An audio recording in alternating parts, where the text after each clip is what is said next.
pada kesempatan kali ini saya akan meresum materi yang sudah dipresentasikan oleh kelompok 3, yaitu materi mengenai dampak-dampak korupsi. Ternyata dampak korupsi itu tidak hanya ada satu, tapi jika kita bisa menelisik lagi lebih dalam, menelaah lebih dalam lagi mengenai dampak korupsi tersebut, itu maka dampak korupsi itu akan banyak sekali jika dilihat dari berbagai macam aspek.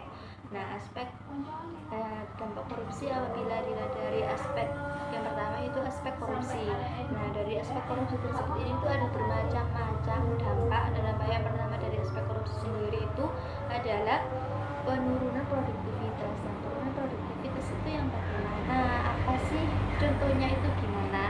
Jadi contoh dari penurunan produktivitas yang disebabkan yang karena adanya tindakan korupsi adalah contohnya kita kan ada sebuah pabrik dan kita itu bekerja di salah satu pabrik tersebut. Nah, dan kita itu korupsi di pabrik tersebut. Kan korupsi kan berarti kita kan ngambil uang tersebut diam, itu kan kita korupsi. Nah, dari tindakan korupsi kita, nah, maka pabrik kan kehilangan uang, kehilangan dana, dan yang dari mana dana tersebut itu akan digunakan untuk memproduksi barang. Nah, dari situ ada penurunan produktivitas. Kalau uangnya kurang, maka produktivitas kan menurun, ya.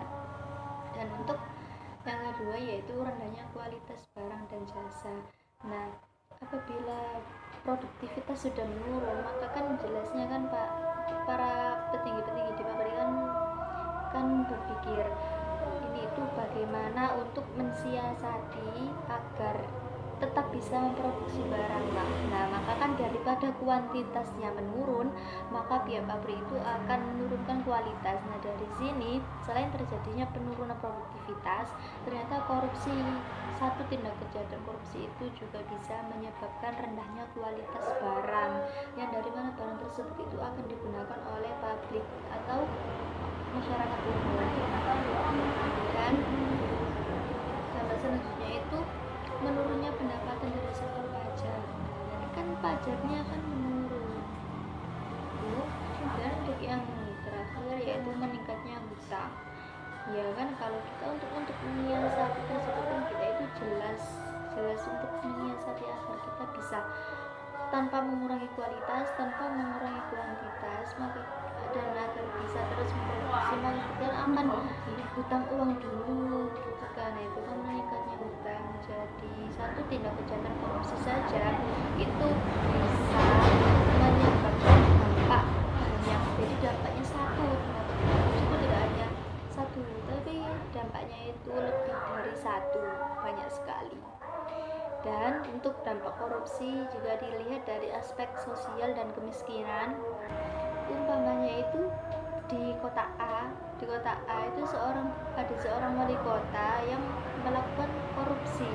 Nah, itu kan uang kota tersebut itu kan digunakan untuk keperluan pribadi.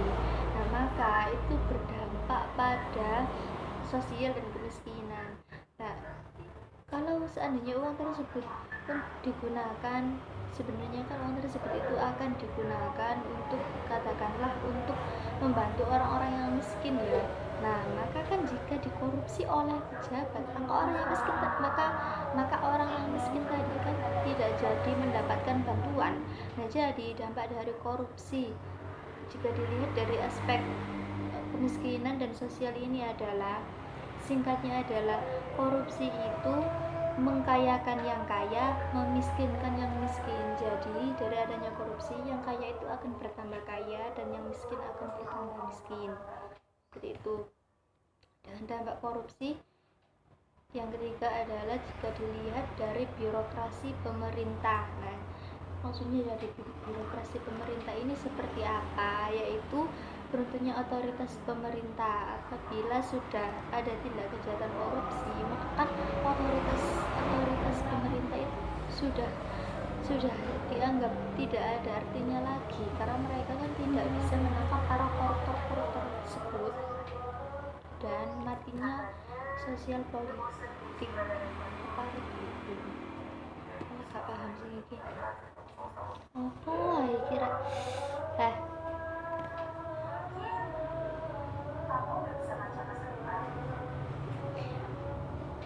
dampak korupsi selanjutnya itu apabila dilihat dari aspek politik dan demokrasi. Nah, apabila terjadi korupsi, umpamanya korupsi itu kayak pemilu, apabila pemilu kan biasanya kan para pejabat itu melakukan suap kepada kita sebagai rakyat biasa agar bisa memilih mereka. Itu kan berarti juga tindak kejahatan korupsi, suap, berupa suap. Nah, maka dampak dari suap tersebut adalah hancurnya kedaulatan rakyat. Nah, mungkin hancurnya kedaulatan rakyat itu seperti apa? Jadi rakyat kan tidak memiliki andil lagi. Rakyat kan jadi tidak berhak untuk memilih siapa yang akan memimpin mereka. Mereka kan hanya memilih uangnya dan mereka hanya memilih uangnya. Jadi semua orang yang akan terpilih dalam pemilu itu kan sudah direncanakan karena mereka itu sudah menyuap semua orang. Dan dampak selanjutnya dari korupsi itu apabila dilihat dari aspek penegakan hukum. Nah, aspek penegakan hukum ini maksudnya seperti apa? Korupsi itu dapat menghambat negara dalam melakukan pemerataan. Jadi apabila umpamanya nih pemerintah itu akan melakukan pemerataan itu pemerataan kayak pemerataan surat tanah yang baru-baru ini dilakukan oleh pemerintah. Apabila itu terkorupsi maka kan tidak akan rata, maka itu ada rakyat yang mendapatkan surat tanah, ada juga rakyat yang tidak mendapatkan. Jadi ada yang kaya, ada yang miskin, itu kan namanya tidak rata. Itu adalah dampak dari korupsi. Dan dampak dari korupsi yang selanjutnya yaitu dampak dari perbuatan korupsi yang selanjutnya yaitu dari pertahanan dan keamanan. Nah, dari pertahanan dan keamanan ini itu ternyata korupsi itu berdampak loh pada pertahanan dan keamanan sendiri. Nah, dampaknya itu yang bagaimana? Maka di sini contohnya itu adalah lemahnya garis batas negara. Nah, contohnya itu seperti yang baru-baru ini terjadi di Laut Natuna, yaitu karena adanya klaim dari Cina bahwa Natuna itu adalah wilayah mereka. Nah, itu kan mereka kan melakukan korupsi ya. Itu kan bukan wilayah mereka, tapi kan sama mereka diakui dan sama mereka itu diklaimkan bahwa itu milik mereka. Nah, dari tindak kejahatan tersebut, tindak korupsi tersebut itu berdampak pada kita, yaitu lemahnya garis batas negara. Nah, jadi kan lemah, ini itu kan milik negara kita, tapi kan itu sudah dikorupsi oleh orang lain, itu kan lemah. Bahkan ada juga pejabat itu yang rela menjual pulau dari negara sendiri itu untuk demi uang. Ada yang seperti itu. Dan untuk dampak korupsi yang terakhir yaitu dampak korupsi terhadap kerusakan lingkungan. Nah, contohnya dampak korupsi terhadap kerusakan lingkungan ini yang bagaimana?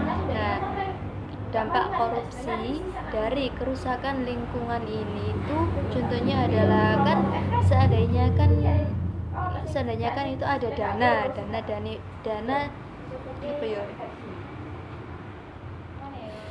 Seandainya itu kan ada dana dari pemerintah, yang dari dana tersebut itu akan ada rencana untuk dibuatkan taman kota.